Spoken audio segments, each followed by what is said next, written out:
Welcome to the deep dive. Yeah. Today, we're tackling something I think we've all thought about, staring at our screens. Bosses. What actually makes them tick? Right. And maybe more importantly, how can you figure out how to work with them better? Especially those trickier ones. Exactly. We've got some really good stuff to dig into today, mostly from Thomas Erickson's book, Surrounded by Bad Bosses, plus some related ideas from some YouTube digging on workplace stuff. Yeah, and our goal really is to give you some practical insights. Understand the why behind how bosses act, how personalities clash or click in the office. And importantly, without all the dense management jargon. Right. Keep it accessible. Definitely. Yeah. Think of it as a shortcut. So the book kicks off with a model, the DISC model from William Moulton Marston's work. DISC. Oh. Yeah, it's pretty straightforward, really. It breaks down behavior into 4 colors: red, yellow, green, and blue. 4 colors. Simple enough. It is, but it's a starting point. Doesn't explain everything, obviously. People are way more complex than 4 categories. Sure. It's a framework. Exactly. A useful one, though. And it says most people, maybe 80%, are kind of a mix of 2 main colors. Okay, interesting. So the book dives right in, saying, look, bad bosses, or maybe just challenging bosses, they're everywhere, right? Not just one type of company. Yeah, absolutely. Erickson talks about different kinds, incompetent ones, surprisingly, even ones who are too nice, which causes its own problems. Too nice. How's that a problem? Well, maybe avoiding tough conversations, not giving clear feedback, that kind of thing. And then, of course, the just plain difficult ones. Right. So what we want to get out of this for you, the listener, is why. Why do some bosses seem great and others not so much? And Erickson brings his own experience, too. He's been a manager, a trainer, an employee, so it's not just theory. It's grounded. Makes sense. So this DISC model helps us categorize these behaviors we see. Yeah, it gives us a language. Let's start with red bosses. What do they look like? Okay, reds. The book paints them as like task-focused extroverts. Super direct, decisive, lots of energy. Results-oriented. Totally. All about getting things done, hitting goals, being in control. They want clear, quick communication. So what's the good side for you working with a red boss? Well, clarity, usually. You know where you stand. They push things forward. If the company needs fast action, they can be really effective. Right, like in a turnaround situation or a fast launch, that drive can be valuable. Definitely. But there's always a but, isn't there? What's the flip side? That same directness can feel, well, insensitive. They might just roll over other people's opinions without meaning to. Steamroller effect. Kind of. And it can create this vibe where people are scared to speak up, afraid their idea will get shot down immediately. And the book mentions ego, right? That they might dominate, not really listen sometimes. Yeah, that comes up. If you have a great idea but you're not super forceful about it, it might just get lost. So, okay, if that's the profile, how do you deal with it effectively? How should you interact? The advice seems to be mirror them. Be direct back. Focus on the results, the bottom line. Okay. Less fluff, more facts. Exactly. Go into meetings prepared, got data, bring it. And try not to take the bluntness personally, which is easier said than done sometimes. Sure, and skip the small talk. Probably wise. Or keep it super brief. If you bring up a problem, bring a potential solution too. Don't just dump the issue on them. Sarav, you've thought it through. Right. Understand their focus is the end game. Measurable results, efficiency, and that's what they appreciate. Makes sense. What about stressors? What pushes their buttons? Understanding that could help you avoid trouble. Good point. Feeling out of control is apparently a big one. The control thing. Yeah. And inefficiency drives them mad. Wasted time, pointless meetings. Routine, boring tasks, too. Seems so. They like a challenge. And interestingly, the book says even asking them to lower their voice can stress them out. Really? That's specific. I know. And when stressed, that directness can get sharper. They might get quick to blame if things go wrong. But you have to be careful, right? Being too direct when they're already stressed could backfire, seen as a challenge. That's a really good point. You need to read the room, I guess. Gauge their current stress level before you match their directness. Okay, valuable nuance there. Let's shift gears. Yellow bosses. What's their deal according to DISC? The yellows. These are your relationship people, but extroverted. Think. Charisma, enthusiasm, optimism. The cheerleaders. Kind of, yeah. Very inclusive, focused on the big picture, the exciting future vision. They often create a fun place to work. Sounds great, right? It does sound pretty positive. They're probably great at boosting morale, sparking creativity. For sure. That charisma helps them persuade people, build confidence in the team, lots of potential upsides. But again, the potential downsides, what should you watch out for? Well, that focus on the big shiny vision can sometimes mean they uh, miss the crucial details, the Yeah. nuts and bolts. Right. They might make quick decisions based on gut feeling, maybe not always the most thought through ones. Exactly, Yeah. because they haven't dug into all the potential issues. Hmm. And like the Reds, maybe that strong personality means they don't always listen as well as they could.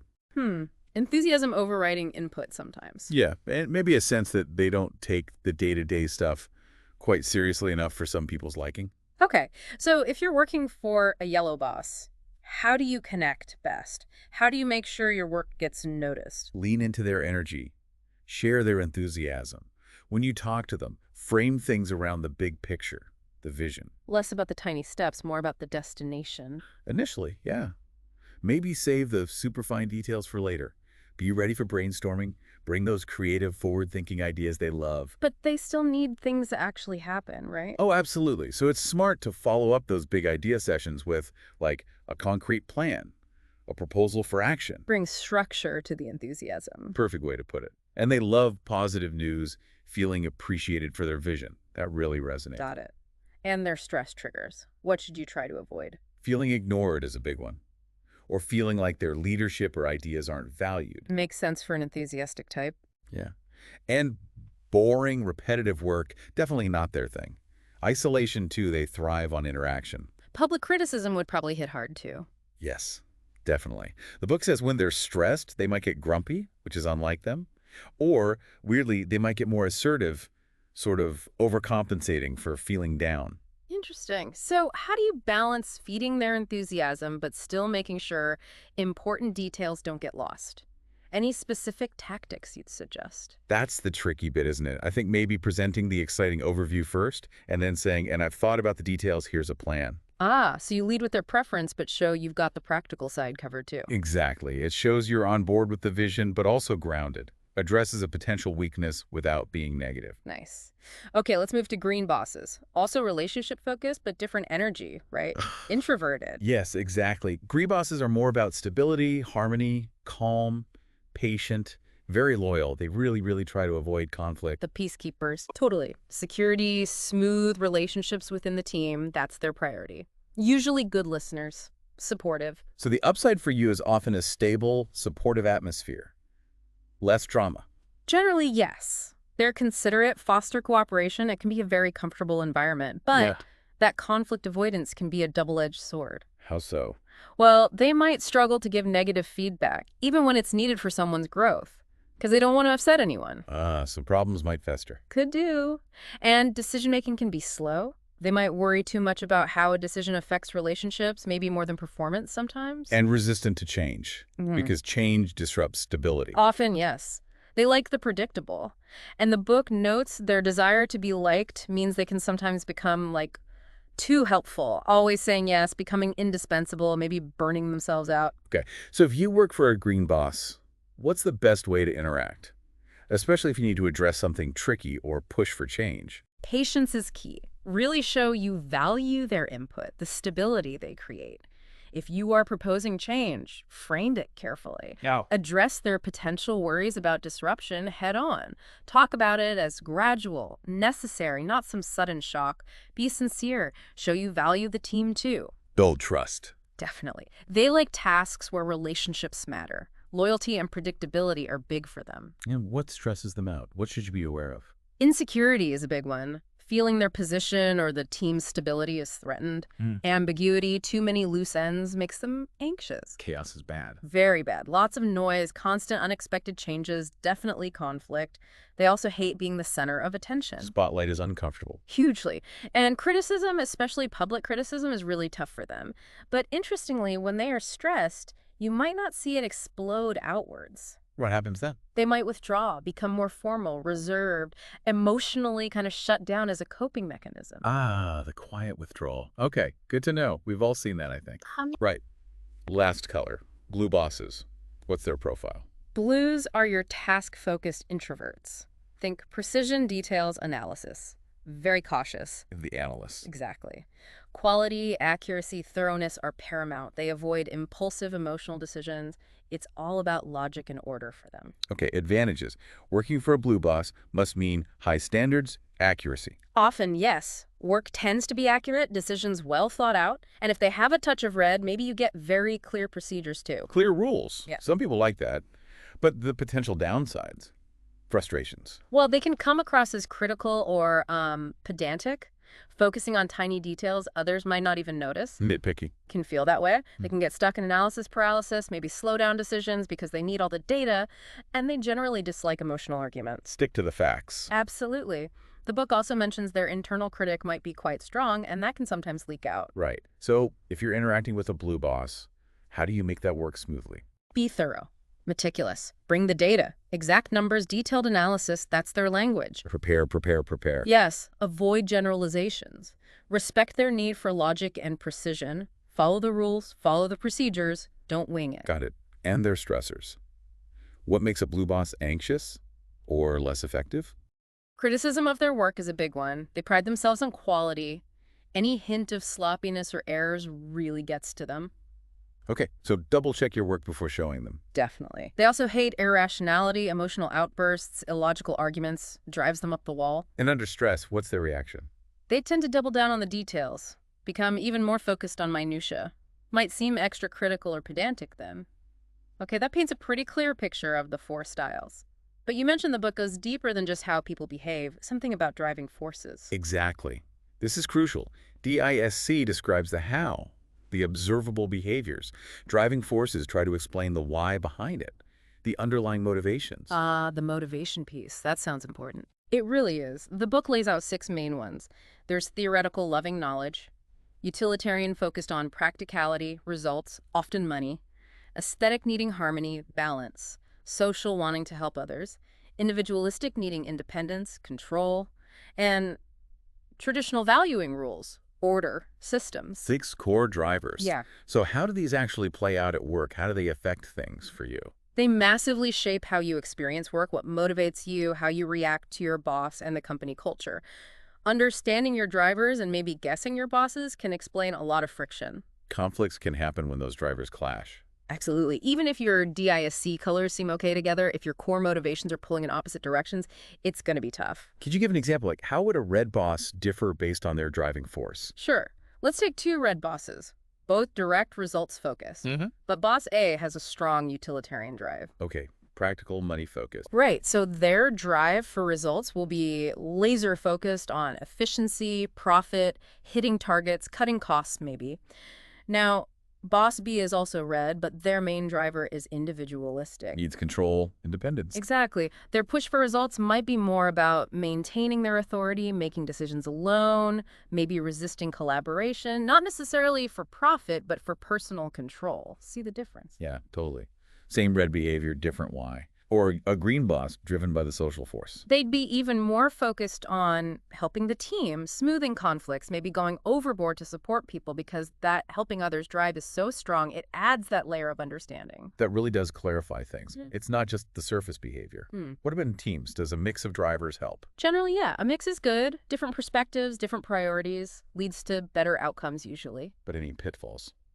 The book warns about having too many strong individualistic types on one team. Too many chiefs. Kind of. Lots of people focused on their own control and agenda can make real teamwork difficult. They might cooperate, sure, but only if they see a clear personal win. Right. Okay, so we have DIC styles, driving forces.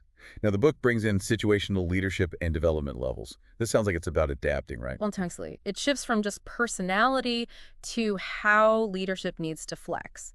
Because the key idea is there's no single best way to lead everyone all the time. It depends on the situation. Exactly. Specifically, it depends on the employee's competence, their skill level, and their motivation for a specific task at a specific moment. Okay. And there are stages to this. Yes, a 4-stage model. It's really helpful for understanding where someone is at. Stage 1 is unconsciously incompetent. So, not great. Well, it's where we all start with something new. You're enthusiastic, committed, ready to go, but you don't actually know how to do it yet. You don't even know what you don't know. This looks easy. Stage. Been there. We all have. Then comes stage 2. Yeah. Consciously incompetent. Okay, now you know you don't know. Exactly. Mm. Reality hits. You realize the task is harder than you thought. Competence is still low, and that initial high commitment might dip a bit because it feels overwhelming. The uh-oh, this is tricky phase. Yep.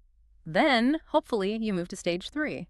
Consciously competent. Learning and improving. Right. Your skills are growing with practice. It still takes concentration, conscious effort, but you can do it. And commitment usually starts climbing back up as you get better. I can do this if I focus.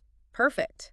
And finally, stage 4, unconsciously competent. Mastery. Basically, yeah. High skill, high commitment. You can do the text well, efficiently, almost without thinking. It's become second nature. Like driving a car after years of practice.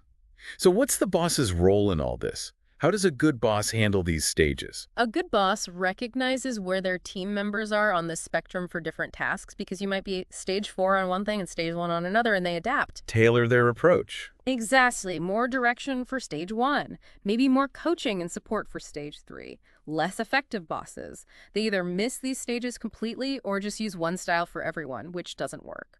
Okay, so how can you, the listener, use this? How does understanding your stage help? It's incredibly empowering. You can self-assess, okay, this project is new for me. I'm probably stage 1 or 2 here.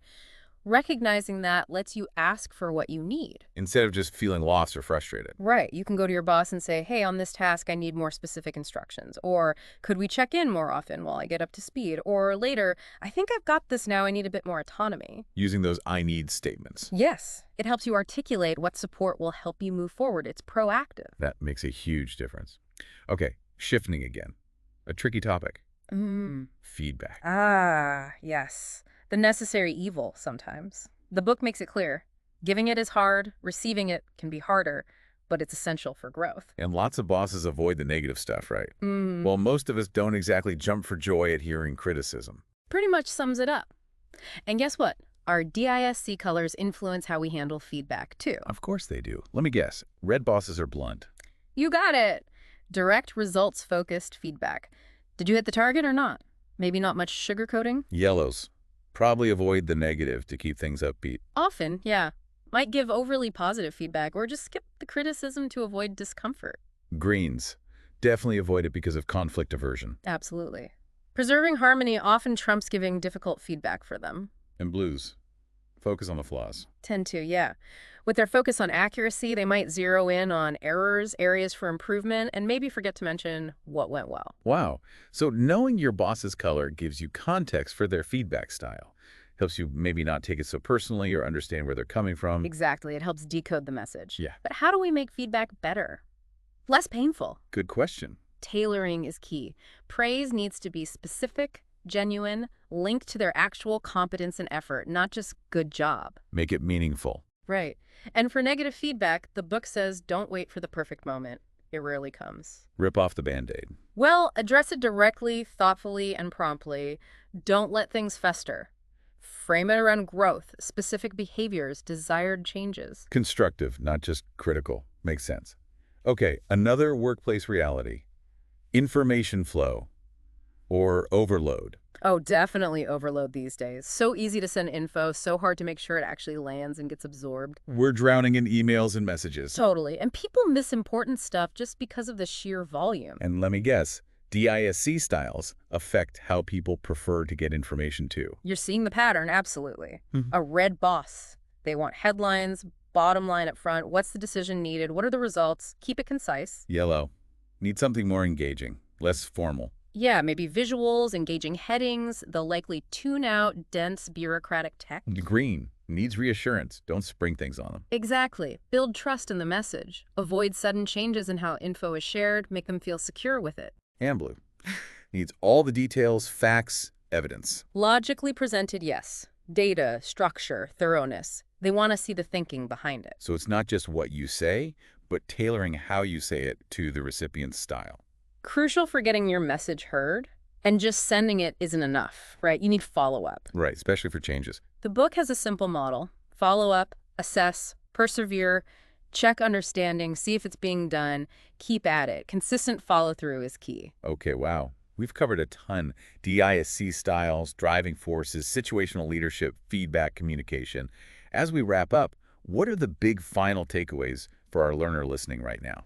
Number one, I'd say, is self-awareness. Hmm. Really try to understand your own DISC style, your own driving forces. That's the foundation. Know thyself first. Absolutely. Then start actively analyzing your boss. Observe them. What patterns do you see? What seems to motivate them? Don't rigidly label them, but use the DISC and driving forces concepts to understand them better. So you can adapt your approach. Precisely. Adapt how you communicate, how you interact, to build a better connection. And remember, their perspective isn't necessarily wrong just because it's different from yours. It's shaped by their style, their driver. Build that bridge of understanding. Yes. And finally, take actionable steps. Use that knowledge of development levels. Communicate your needs clearly. I need more guidance here, or I need more autonomy now. Use those I need statements. Do it. And look, the book is pretty direct about this too. If you're consistently stuck with a boss whose style just fundamentally clashes with you, hinders your growth, makes you miserable, It might be time to consider a change. it might. Your career, your development, your well-being, they're really important. You deserve an environment where you can actually thrive. That's powerful advice. Yeah. So this whole deep dive really gives you, the listener, a toolkit, doesn't it? Yeah. A way to understand these complex dynamics. Definitely. DISC, driving forces, situational leadership, their lenses to see things more clearly. Hopefully they help you communicate better, navigate those tricky relationships, and just feel more confident at work. We really encourage you to think about your own workplace. Who seems like a red? A yellow? What drives your colleagues, your boss? How does understanding their development stage change how you might interact next time? It's an ongoing process, right? Becoming well-informed isn't a one-time thing. Keep observing, reflecting, maybe dig deeper into DISC or the driving forces if this sparked your interest. Lots more resources out there. Ultimately, understanding this stuff empowers you, not just to handle difficult bosses, but to be a better colleague, maybe even a better leader yourself someday, contributing to a more positive workplace overall. Couldn't agree more. Thanks for diving deep with us today.